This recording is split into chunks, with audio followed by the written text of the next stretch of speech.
sobre toda a terra, tu és Deus, outro não há.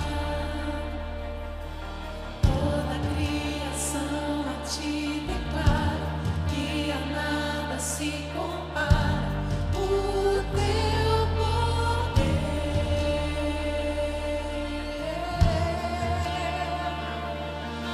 Teu reino aqui é céu na terra, Filho de Deus, o nome sobre todo nome, Jesus.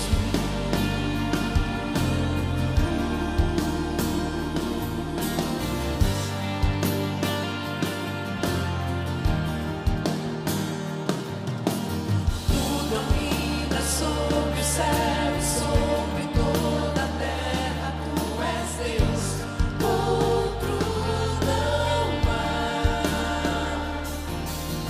Toda a criação a ti declara que a nada se compara o teu poder. Tu dominas sobre o céu e sobre toda a terra, tu és Deus, outro não há. Toda a criação a ti declara que a nada se compara o teu poder.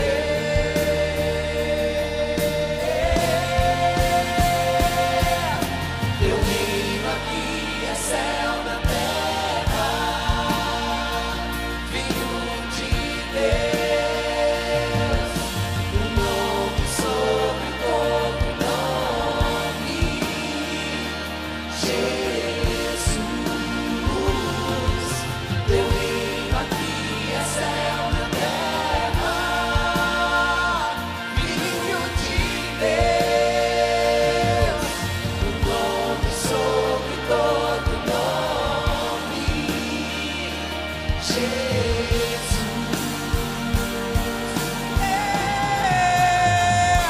Santo, Santo é o Cordeiro que é digno de louvor.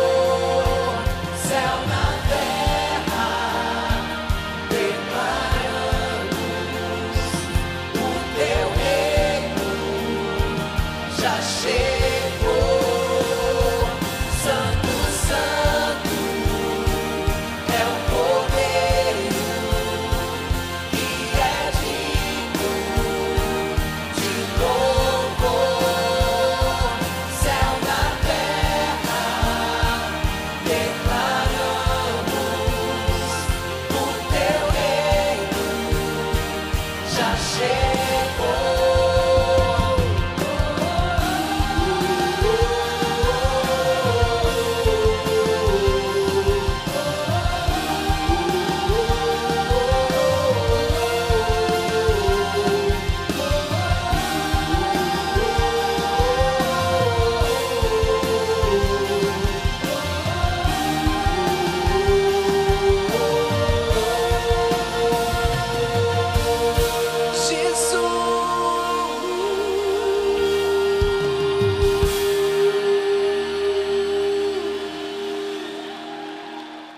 E eu quero tomar como base para essa palavra o texto de Romanos, capítulo 8, versículo 19. Romanos 8, 19, que diz assim: pois aqueles que de antemão conheceu, também os predestinou para serem conformes à imagem de seu Filho. Diga assim comigo: a imagem de seu Filho, a fim de que ele seja o primogênito entre muitos irmãos. Queridos, com certeza esse texto, essas poucas palavras, são de uma complexidade imensa. Existem muitas mensagens que podem ser retiradas desse texto. Existe muito conteúdo aqui em cada uma dessas palavras. Tem muito valor aqui. Mas uma coisa que é bem simples de lermos, e uma coisa que é bem simples de encontrarmos, é a resposta para uma pergunta que todos fazem. E essa pergunta é: o que Deus quer de mim? O que Deus tem para mim? O que Ele quer que eu viva? E essa resposta é encontrada bem no centro desse versículo, dessa breve passagem bíblica, que a resposta é o seguinte: sermos a imagem do seu Filho. Desde o princípio, Deus predestinou, Deus sempre desejou, Deus sempre almejou que nós pudéssemos representar a imagem do seu Filho. Deus quer que você represente Cristo Jesus na terra. Deus quer que você apresente as características de Cristo Jesus, que você revele a Cristo Jesus às pessoas. Ele quer que as pessoas possam olhar para você e não vejam a sua capacidade, mas vejam a capacidade de Jesus. Ele quer que as pessoas olhem para você e não vejam a sua pureza, a sua santidade, as suas habilidades, mas vejam a santidade de Jesus, a pureza de Jesus, as habilidades de Jesus. Que nós sejamos transformados à imagem do Filho de Deus. O que Deus tem para nós? Ele tem nos transformar na imagem de seu Filho. Qual é o propósito de Deus para nós? Que nós revelemos a Cristo Jesus. Que possamos viver, mostrar quem Jesus é.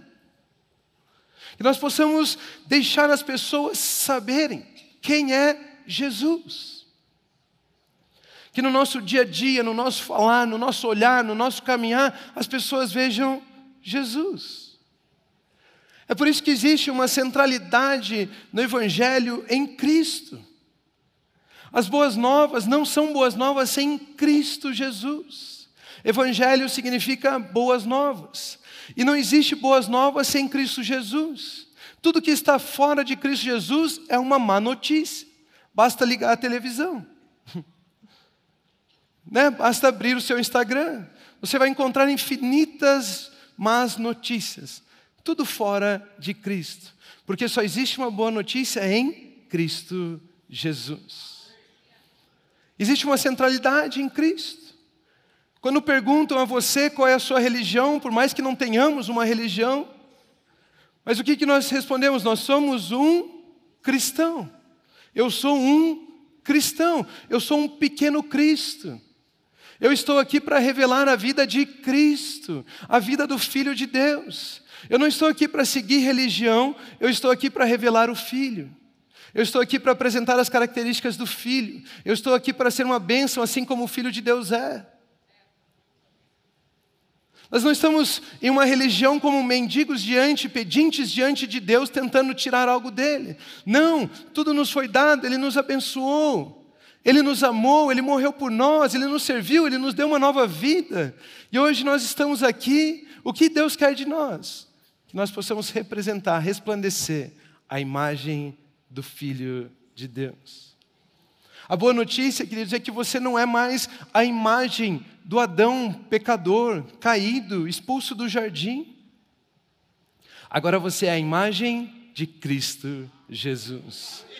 Você não é mais sujo, você foi limpo. Você não é mais perdido, você foi achado. Você não é mais um desgraçado, a graça de Deus chegou até você.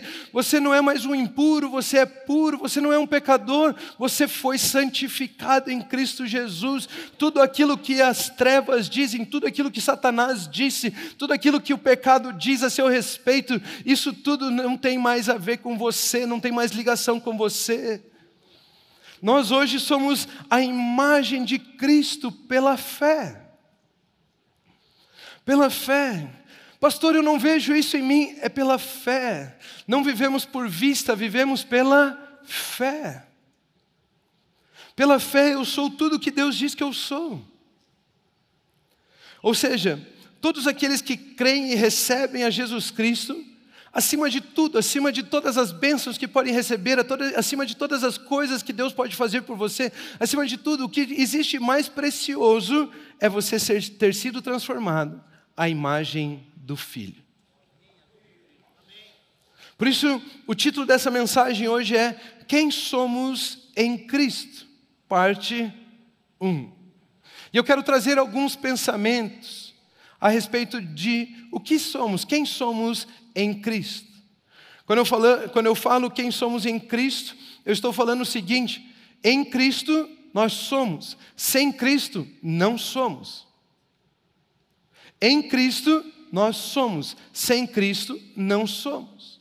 E o primeiro ponto dessa mensagem é: em Cristo, somos filhos amados.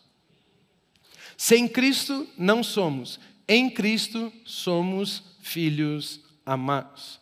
A Bíblia nos ensina no Evangelho de João, capítulo 1, versículos 12 e 13, o seguinte: contudo, aos que o receberam, aos que receberam Jesus, aos que creram em seu nome, deu-lhes o direito, a autoridade de se tornarem filhos de Deus, os quais não nasceram por descendência natural, nem pela vontade da carne, nem pela vontade de algum homem, mas nasceram de Deus. Olha o poder dessas palavras. Nós não estamos falando a respeito do nascimento natural das pessoas. Nós não estamos falando do nascimento da carne das pessoas. Nós estamos falando sobre nascermos de Deus. Como é que se nasce de Deus? Recebendo a Jesus Cristo, crendo em Cristo Jesus. Contudo, aos que receberam, aos que creram em seu nome, deu-lhes o direito de se tornarem filhos de Deus. Nós estamos falando de um novo nascimento. Aqueles que creem em Jesus Cristo e o recebem em suas vidas se tornam filhos de Deus. Vocês sabiam que nem todas as pessoas que estão sobre a face da terra são filhos de Deus? Algumas pessoas dizem assim: somos todos filhos de Deus. Não, não somos. Talvez pela fé, mas não somos. Muitas pessoas vivem os dias aqui na terra e elas não encontram a Jesus e não se tornam filhos de Deus, porque filhos de Deus são aqueles que creem e recebem a Jesus Cristo em suas vidas. Por isso existe uma urgência de nós revelarmos quem Jesus é, para que todos possam conhecer a Jesus, crer em Jesus e usufruírem da vida que você tem usufruído hoje, se tornando filhos de Deus. São filhos de Deus aqueles que creem. E existem algumas características num filho, não existe? Existem alguns níveis, tipos de relacionamentos de um filho com o pai. Por exemplo, existe o relacionamento genético. O filho carrega o DNA do pai. Existe o relacionamento de direito. Ou seja, o filho é herdeiro das coisas do pai. Existe também o relacionamento da disciplina, da instrução, da correção do pai. E eu e você, como filhos de Deus, nós nos relacionamos nessas três características também. Ou seja, você nasceu de Deus, o DNA de Deus é espiritual, Deus é espírito, Deus é amor. E agora que você nasceu de novo em Cristo Jesus, porque por crer em Cristo Jesus, o seu espírito é despertado, você se torna uma pessoa espiritual também, para poder ter comunhão com Deus, que é espírito. Existem esses níveis de relacionamento. Nascemos de novo e nascemos do Espírito. Queridos, Deus é Espírito e agora temos a natureza espiritual desperta em nós. Foi isso que Jesus explicou quando ele estava conversando com um homem chamado Nicodemos. Nicodemos era um fariseu, ele era um expert na religião judaica. E esse homem viveu nos dias em que Jesus estava andando aqui sobre a terra. E ele teve o privilégio de conhecer Jesus e conversar com Jesus ali. E ele veio falar com Jesus a respeito das coisas que Jesus fazia. E Jesus disse: esqueça isso, Nicodemos, não é com relação ao que eu estou fazendo. Eu quero dizer para você, você precisa nascer de novo. E quando Jesus diz nascer de novo, ele não está falando de pegar você com 1,90 m, 100 quilos e colocar você dentro da barriga da sua mãe de novo. Jesus está falando de nascermos do Espírito. É o que ele explica para Nicodemos no Evangelho de João, capítulo 3, versículos 5 e 6. Ele diz o seguinte: respondeu Jesus. Jesus respondeu a esse homem chamado Nicodemos: digo-lhe a verdade. Eu não estou mentindo para você, Nicodemos, eu estou falando como as coisas de fato são. Digo-lhes a verdade. Ninguém pode entrar no reino de Deus se não nascer da água e do Espírito. O que nasce da carne é carne, mas o que nasce do Espírito é Espírito. Aqueles que nascem por crerem em Cristo Jesus, nascem de novo. E esses nascem de Deus, nascem do Espírito. Por isso a sua vida já não é mais sujeita às coisas deste mundo. Já não é mais sujeita às limitações materiais. Você agora é um ser espiritual. Você é um filho de Deus. É necessário nascer de novo. E nascer do Espírito. Ao crermos em Cristo Jesus, nós nascemos de novo. Agora com uma natureza espiritual, a mesma natureza de Deus. A natureza do amor está em nós. Assim como Deus é, Espírito, nós também nascemos agora do Espírito. O mesmo DNA. Isso significa que quando você estiver vivendo o seu dia a dia, e alguns pensamentos de acusação, alguns pensamentos de condenação com relação ao seu passado vierem à sua mente, alguém que você conhece vier acusar, que você conhecia, vier acusar você sobre práticas que você cometeu, sobre coisas que você vivia, você pode dizer: eu nasci de novo, eu não tenho passado. Você não pode me acusar mais por essas coisas. Você não pode me condenar mais por essas coisas. Recém-nascido não tem passado. Você nasceu de novo. Ou seja, tudo aquilo que você fez não é contabilizado. Você nasceu de novo. Você nasceu de novo. É por isso que as pessoas que te conheciam, hoje elas te encontram e elas dizem assim: ei, você mudou muito. Eu mudei muito, porque antes eu era um pecador, eu era afastado de Deus, eu estava longe de Deus, eu tinha imensas desqualificações, eu era uma desgraça. Mas hoje eu nasci de novo, e hoje eu revelo a imagem de Jesus, e o que você está vendo de bom em mim não sou eu, mas é Jesus em mim. Se existe um passado em nós, o passado não é o que vivemos, mas é o mesmo passado de Cristo. E é um passado perfeito, é um passado de vida. É um passado que vai te conduzir para um futuro glorioso. Nós nascemos de novo em Cristo Jesus. É por isso que a Bíblia nos ensina em 2 Coríntios capítulo 5, versículo 17. Portanto, se alguém está em Cristo, é nova criação. As coisas antigas já passaram, eis que surgiram coisas novas. Tudo se fez novo. Se eu tiver um passado, esse passado está em Cristo. Porque agora não sou eu mais quem vivo, mas Cristo vive em mim. Em Cristo você é um filho amado. Você nasceu de novo. Como filho, você também é herdeiro. A Bíblia nos ensina em Romanos capítulo 8, versículo 17. E se somos filhos, também somos herdeiros de Deus. De manhã eu estava pregando aqui, eu disse: pessoal, se eu tivesse aqui R$1 milhão agora numa maletinha e eu dissesse: eu quero dar para você, você ia levantar, você ia vir correndo aqui, você ia abraçar essa maleta, mas eu estou dizendo para você o seguinte, a palavra de Deus está dizendo o seguinte: você é herdeiro de Deus. Você é herdeiro de Deus. Existem infinitas coisas mais preciosas em sermos um herdeiro de Deus.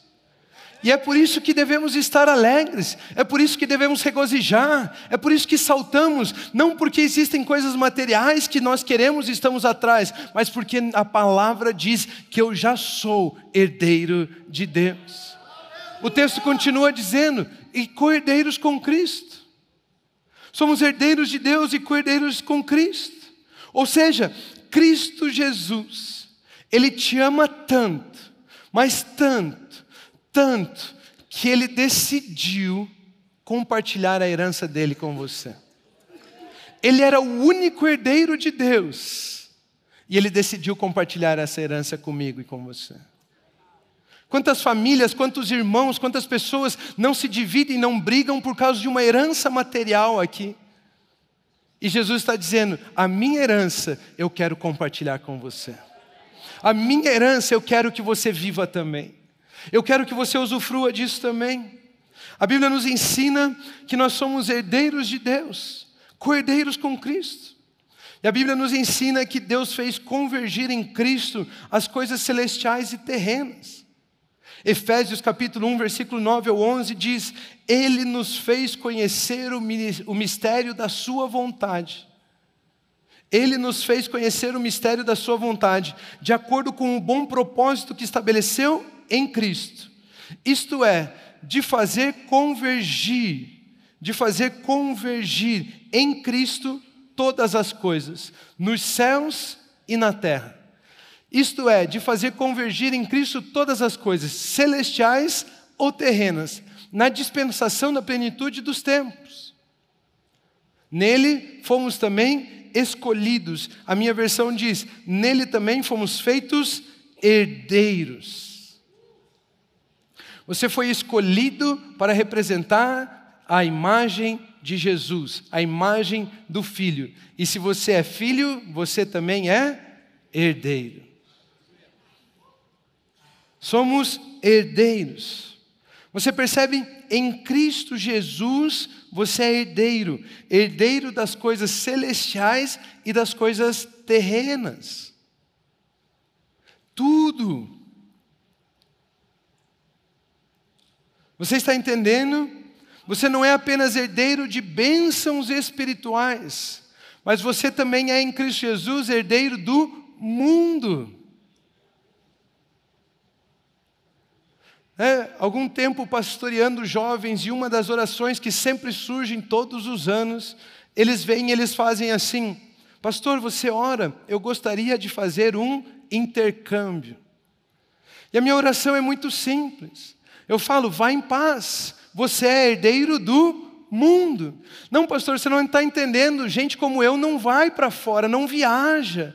A gente não tem dinheiro, a gente não consegue visto, a gente não consegue não sei o quê, não tem onde ficar, a gente não consegue se matricular numa escola, a gente não é para mim, mas eu sempre tive esse desejo. Ei, esqueça todas essas coisas. Você é herdeiro do mundo. E testemunhos atrás de testemunhos de pessoas que vieram e agora eles entendem: sou herdeiro do mundo, e o visto saiu de forma milagrosa, o dinheiro veio de forma milagrosa, eles conseguiram as suas inscrições de formas sobrenaturais. É assim, existe uma palavra de Deus para você. Você é herdeiro do mundo.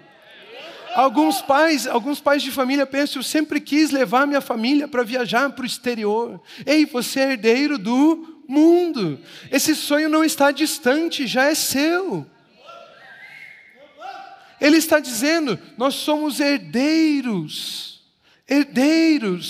das bênçãos espirituais. Você é perdoado, o nome de Jesus está a seu dispor, o sangue de Cristo está sobre você, você já foi abençoado com o perdão, com todas essas coisas, com a palavra de Deus que sustenta e cria todas essas coisas, mas você também é herdeiro do mundo. Em Cristo Jesus você é herdeiro, em Cristo você é filho amado. Em Cristo Jesus você é filho.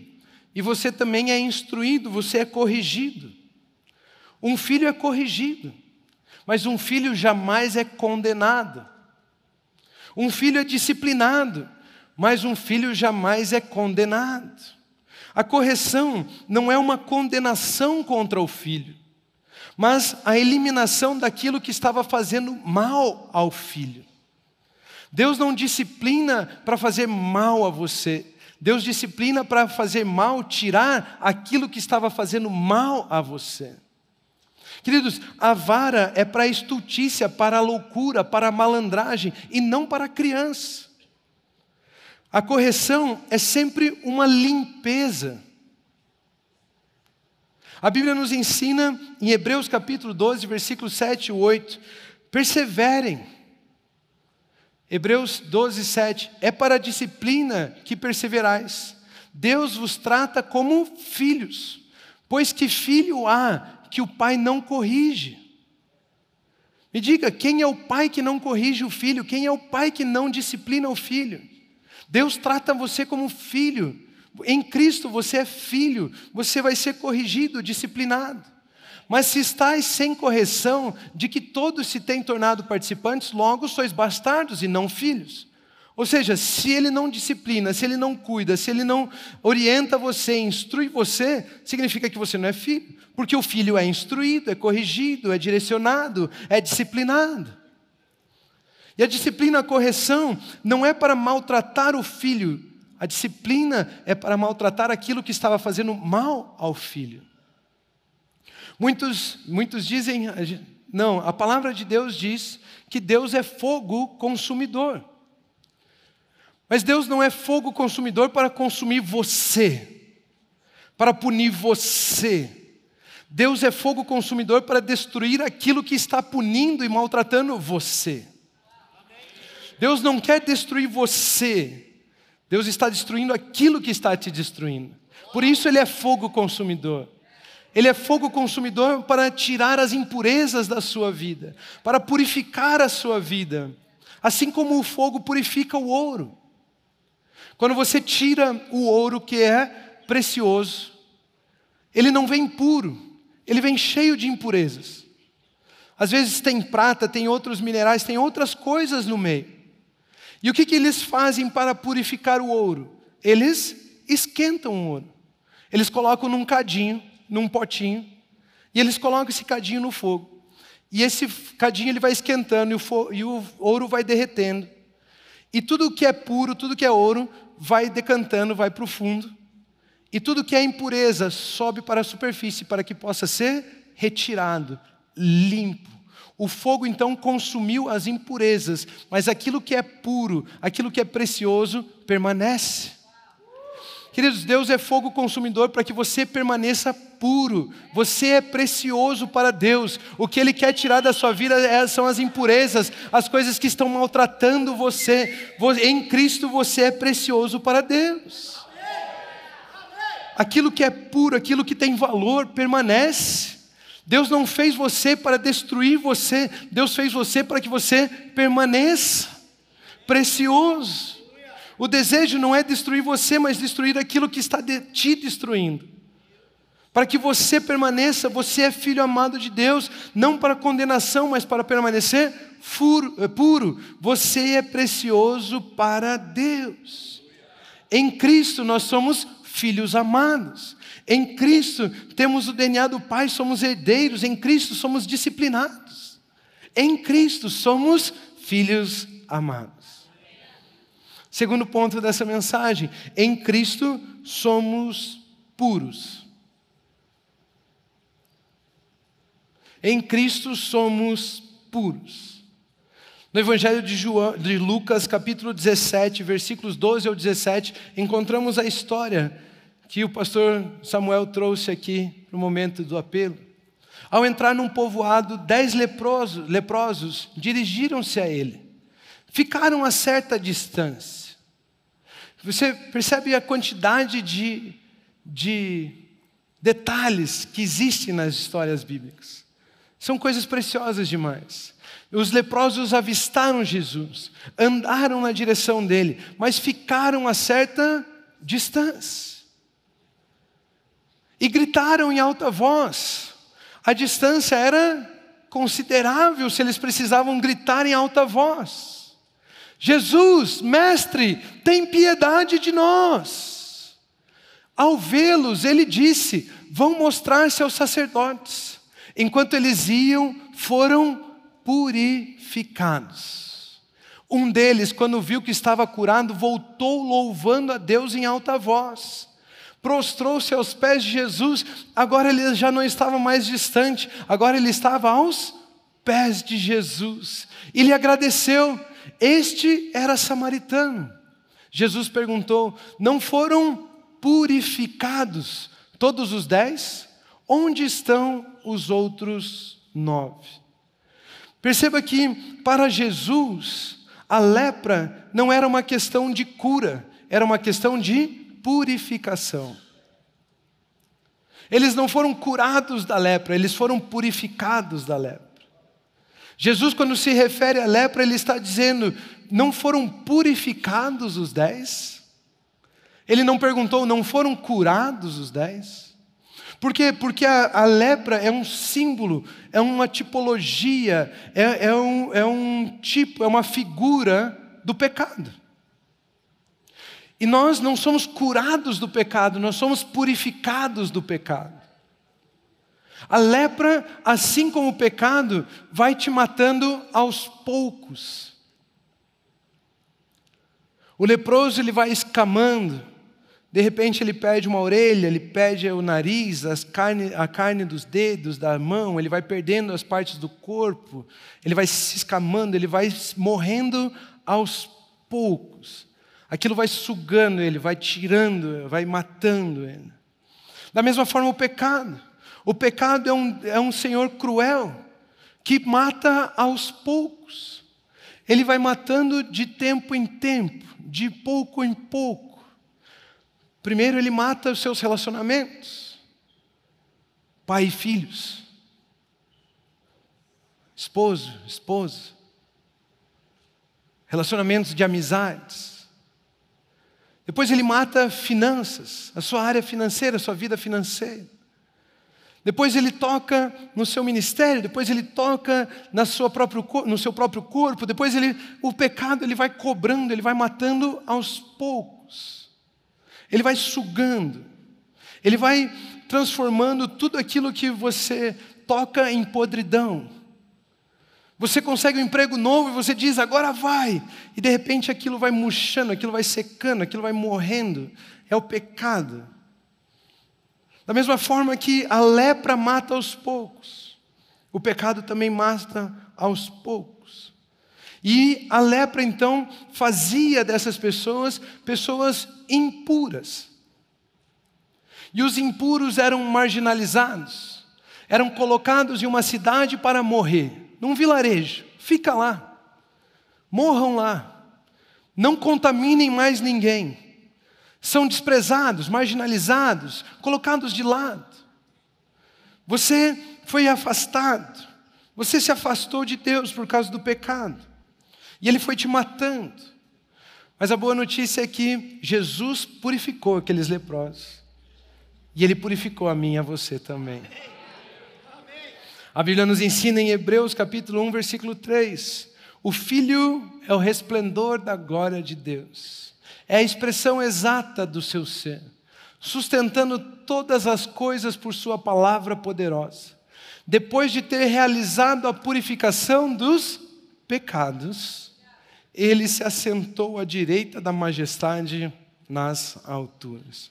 A minha pergunta para você é, acabamos de cantar, Jesus é Rei, Ele se assentou à destra de Deus, da majestade nas alturas, sim ou não?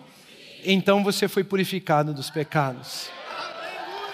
Porque após purificar dos pecados, Ele se assentou no trono de glória. E se hoje Ele está assentado, é porque eu e você já fomos purificados dos nossos pecados. Hoje não somos mais impuros, somos puros. Ele está reinando, não estamos sujos, fomos purificados. Lepra era um símbolo do pecado e nós fomos purificados do pecado, fomos lavados pelo sangue do Cordeiro. Queridos, existem outros símbolos de impureza na Bíblia. Existem outras histórias que narram impureza na Bíblia. Os leprosos eram um tipo.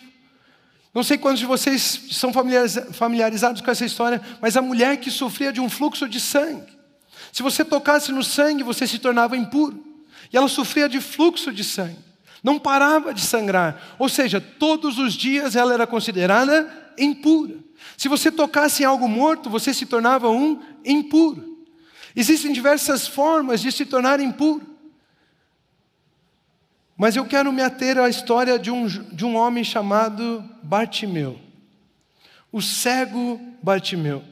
Que está no Evangelho de Marcos, capítulo 10, versículo 46 ao 52, que diz assim: Então chegaram a Jericó.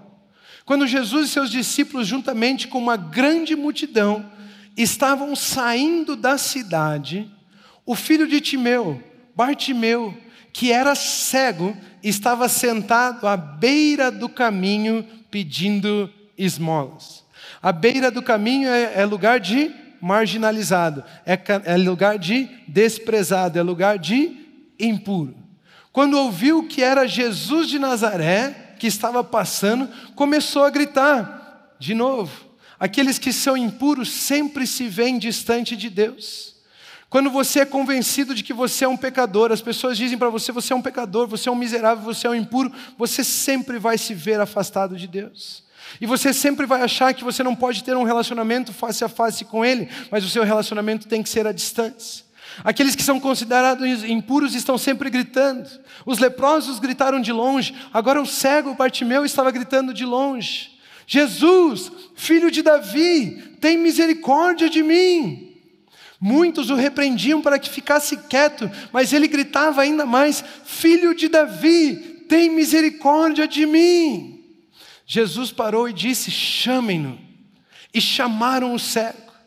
Queridos, você pode ter entrado aqui hoje pensando, eu sou um impuro, eu não mereço, eu não deveria estar aqui. Talvez você sentou lá atrás ou lá em cima, lá no fundo, escondido, falando, ei, se ele me ouvir aqui do fundo, se eu puder gritar de desespero aqui, e ele me ouvir, isso já é o suficiente. Eu quero dizer para você, tem bom ânimo. Ele está chamando você, Ele está chamando você pelo nome, Ele quer que você se aproxime dEle, Ele não quer ver você distante, Ele não está nem aí para a impureza, Ele não está nem aí para o pecado, Ele quer você, Ele quer amar você, Ele quer abraçar você. Talvez você tenha um chamado, um ministério na sua vida, e você pensa, não, por causa do pecado eu não mereço, por causa de tal prática eu não mereço, por causa de tal coisa, deixa eu te dizer, ninguém merecia, mas Ele veio ao nosso resgate do mesmo jeito, Ele veio por amor a nós, e Ele está dizendo, tem bom ânimo, Ele está te chamando, Ele está dizendo, venha, abra o seu coração, permita Jesus tocar na sua vida, não se esconda, grite, Jesus, filho de Davi, eu preciso de ti,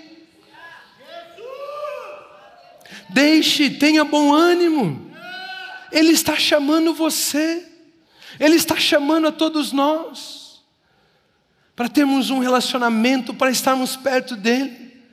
Jesus parou e disse, queridos, Jesus parou uma multidão, Jesus parou os seus discípulos, para atender aquele homem, aquele cego, aquele impuro, aquele marginalizado, aquele desprezado. Chamaram o cego, ânimo, levante-se. Ele está te chamando. Lançando sua capa para o lado, de um salto ele pôs-se em pé e dirigiu-se a Jesus. Queridos, esqueça o que estão falando a seu respeito, esqueça o que você fez, esqueça o seu passado, esqueça as práticas, as coisas que você fez, tire o foco dessas coisas. Esse homem dirigiu-se a Jesus, coloque o foco em Jesus, Ele ama você, Ele quer falar com você, foque em Jesus, vá até Jesus, e Jesus disse, o que você quer que eu lhe faça? O cego respondeu, mestre, eu quero ver.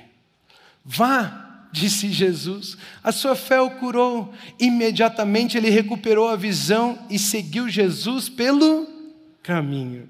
Antes, ele estava à beira do caminho, mas agora que a sorte dele mudou, os olhos foram iluminados, agora que o filho de Davi teve um encontro com ele, Jesus, o Deus que salva, estava ali diante dele, a sorte dele foi mudada, e agora ele estava no caminho, agora ele estava caminhando com Jesus. O interessante dessa história, que eu aprendi esses dias, é o significado de todos esses nomes. Bartimeu significa filho de Timeu, ou filho da impureza. Filho do impuro, filho da impureza. Isso que significa Bartimeu. Imagina todos os dias as pessoas se dirigindo a você, chamando você de filho da impureza. É isso que Satanás faz, é isso que a religião faz. Olha para você e diz, você é filho da impureza. Você é filho da impureza. Você é um miserável, você é um pecador, você é filho da impureza. E você se sente marginalizado, você não se sente digno de levantar a mão no louvor, você não se sente digno de cantar a Deus. Você diz, quando eu parar de fumar eu vou na igreja, quando eu parar de fazer tal coisa eu vou entrar na igreja, E quando você está pregando no ginásio, quando você está pregando para adolescente, você usa aquele exemplo, quem é que se lava para tomar banho? Ele não está esperando você se lavar das suas impurezas para ter um relacionamento com você, porque Ele mesmo vai cuidar de você. Porque Ele mesmo vai te libertar. Quando ele veio ao encontro com Jesus, Jesus o curou e agora ele estava no caminho. Jesus está te chamando. Bartimeu significa filho da impureza. E a Bíblia não tem palavras soltas. A Bíblia não tem, se algo está ali é porque é especial, é importante. E aquele cego então, ele dizia: Jesus, filho de Davi, tem misericórdia de mim. Bartimeu significa filho da impureza. E é por isso então que ele se referia a Jesus como filho de Davi. Porque a profecia a respeito do Messias, do ungido, do Cristo, era que esse Messias viria através da linhagem de Davi. Teria que ser filho de Davi. Ou seja, ele era de uma linhagem real, uma linhagem pura. O filho da impureza estava clamando para o filho da pureza.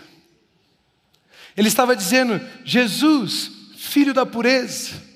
Jesus, filho da linhagem perfeita. Jesus, filho da promessa. Jesus, filho na profecia. Tem misericórdia de mim.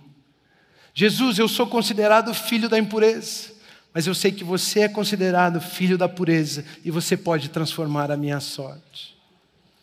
Uma das coisas que chama atenção também nesse texto é que Bartimeu, é filho da impureza. Qualquer pessoa se encaixa nisso. Mas o filho da pureza tem um nome: Jesus. Qualquer um se identifica no filho da impureza. É filho da impureza. Mas aqui, no filho da pureza, existe um nome. E quando a Bíblia cita um nome, ela coloca ali um marco, ela fala da importância daquela pessoa.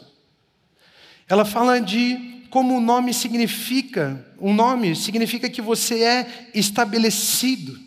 Significa que você representa uma família. Significa que você é alguém que merece ser citado. Que a história depende do seu nome. E a história então cita Jesus. Porque a história da família de Davi depende desse nome, Jesus.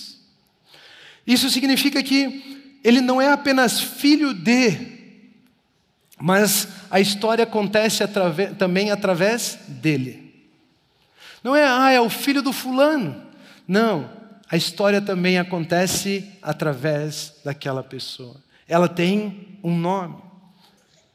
Quando Deus chama pelo nome, Ele está dizendo: você não é apenas filho de, mas a história também será contada através de você.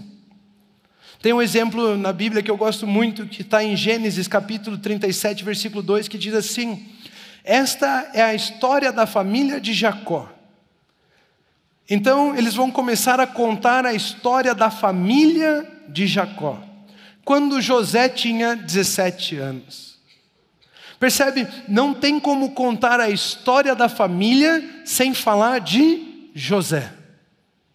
Não tem como contar a história da família de Davi, da linhagem de Davi, sem falar de Jesus. Contar a história da família de Timeu, tem como. Bartimeu, tem os filhos da impureza por aí. Mas contar a história da linhagem da pureza tem um marco, tem um nome, chamado Jesus. A história da família de Davi tem um marco, o nome de Jesus. Os impuros não são considerados. Por isso, era o filho da impureza. Não apresenta nome com grande significado. Mas quando se fala de Jesus, aí sim é Jesus, o filho de Davi. Jesus significa Deus é salvação. Bartimeu naquele dia estava dizendo: Deus é salvação, filho da pureza, filho da linhagem real, tem misericórdia de mim. Deus da salvação, Deus que é salvação, tenha misericórdia de mim. Ele cita o nome de Jesus, porque a história da família de Deus é contada através de Cristo Jesus. Existe um marco nesse nome. Mas quando se fala de Jesus, aí sim é Jesus, o filho de Davi. Essa história de Bartimeu e o encontro com Jesus representa o que um profeta chamado Sofonias havia dito anos antes. A Bíblia nos ensina, Sofonias, ele escreve, ele diz o seguinte, em Sofonias capítulo 3, versículo 20: naquele tempo, eu vos farei voltar. Aqueles que estão excluídos, aqueles que estão marginalizados, aqueles que estão desprezados, aqueles que estão afastados, eu os farei voltar. E vos recolherei. Certamente farei de vós um nome. Certamente farei de vós um nome.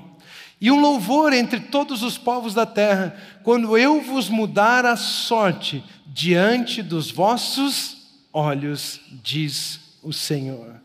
Bartimeu estava desprezado. Jesus o recolheu. Jesus mudou a sorte dele debaixo de um nome, o nome de Jesus. E a sorte dele foi mudada diante dos seus próprios olhos. Ele passou a ver. Deus recolheu os impuros. Ele mudou a nossa sorte diante dos nossos olhos e nos estabeleceu debaixo de um nome, Jesus.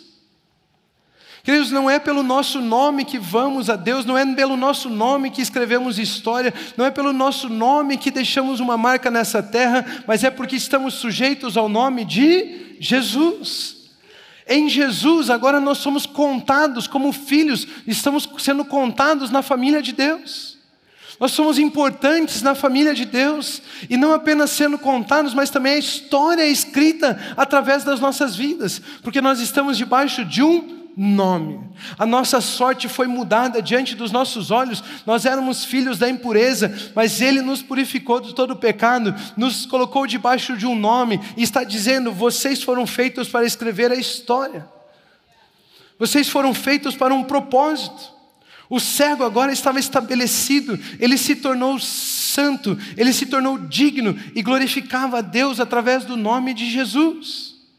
Os leprosos estavam ao longe, mas agora ele estava aos pés de Jesus. O cego que estava à beira do caminho, agora estava no caminho com Jesus.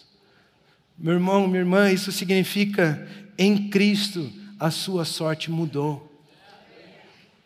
Em Cristo a sua vida mudou. Não mais excluídos, lutando pela sobrevivência, sem dignidade, morrendo aos poucos, em tudo que toca murcha, tudo que toca perde a cor, morre. Não mais desse jeito, não mais como impuros, mas a nossa sorte mudou debaixo do nome de Jesus. E agora, debaixo do nome de Jesus, Deus conta comigo e com você em sua família. Deus, através das nossas vidas, conta a história da família dele. Em Cristo Jesus, nós somos contados na família de Deus. Sermos purificados não significa apenas sermos lavados daquilo que nos sujava, mas é sermos estabelecidos para a prática de boas obras. É sermos estabelecidos para escrever a história da família de Deus. É sermos estabelecidos para vivermos com mãos limpas, um coração puro, estabelecendo o reino de Deus na terra. Deus não apenas te purificou, te lavou do que te condenava. Ele te colocou debaixo de um nome, te deu dignidade, Ele te purificou. E hoje Ele escreve a história através das suas mãos limpas, através do seu coração puro. Hoje Ele revela a imagem dEle através de mim e de você. A sua sorte mudou, você não é mais marginalizado, você não está mais à beira do caminho. Você é como árvore plantada junto ao ribeiro de águas cristalinas. As suas folhas não murcham. Você sabe o que isso significa? Significa que você vai até o fim. Você não desiste na beira do caminho. Você não para, você não murcha, você não desfalece, a sua energia não acaba, você não muda, você não para ali. Mas tudo que faz prospera. Isso significa que você continua avançando em passos largos, em passos certeiros. Você continua avançando, você continua crescendo, você continua trazendo resultados, você continua frutificando, você continua crescendo e avançando e avançando. Tudo que faz prospera. Você não murcha, você não desanima, mas tudo que você faz prospera. Aqueles que são puros estão reunidos debaixo de um nome, Jesus. Eu os recolherei debaixo de um nome, Jesus. Jesus. Eles estão debaixo de um nome. Eles são contados na família de Deus. Agora que você tem um nome, você não é um Zé Ninguém, você não é mais um filho da impureza. Agora você está debaixo do nome de Jesus. Ele conta com você. Ele conta você como parte da família de Deus. Em Cristo somos contados como parte da família de Deus. E aqueles que são purificados, esses escrevem a história dessa família. Ou seja, Deus se revela através das obras de Jesus na sua vida. Debaixo do nome de Jesus. Deus se revela através dos testemunhos que você conta. Deus se revela através da sua vida, através das coisas que você faz, da forma como você vive. As pessoas veem a Deus, a história da família de Deus está sendo escrita por você e por mim. Porque nós estamos debaixo do nome de Jesus, nós somos contados. O apóstolo Paulo ensina isso ao seu discípulo Tito. Quando ele envia uma carta para Tito, ele diz o seguinte, em Tito capítulo 2, versículo 14. O qual ele se entregou por nós, a fim de nos remir de toda a maldade e purificar para si mesmo um povo particularmente seu, dedicado à prática de boas obras. Você é puro em Cristo Jesus. E aqueles que foram purificados, eles não foram apenas lavados do pecado. Eles não apenas deixaram de praticar o pecado, mas agora eles escrevem a história da família de Deus pela prática das boas obras. Aqueles que são purificados estão sendo contados para escrever a história da família de Deus. Pureza não é apenas ser limpo do que sujava, mas escrever a história com as boas obras. Dedicado à prática de boas obras, escrevendo a história da família de Deus em Cristo Jesus. Eu gostaria de pedir que vocês se colocassem em pé. Quantos de vocês estão recebendo essa palavra? Aleluia.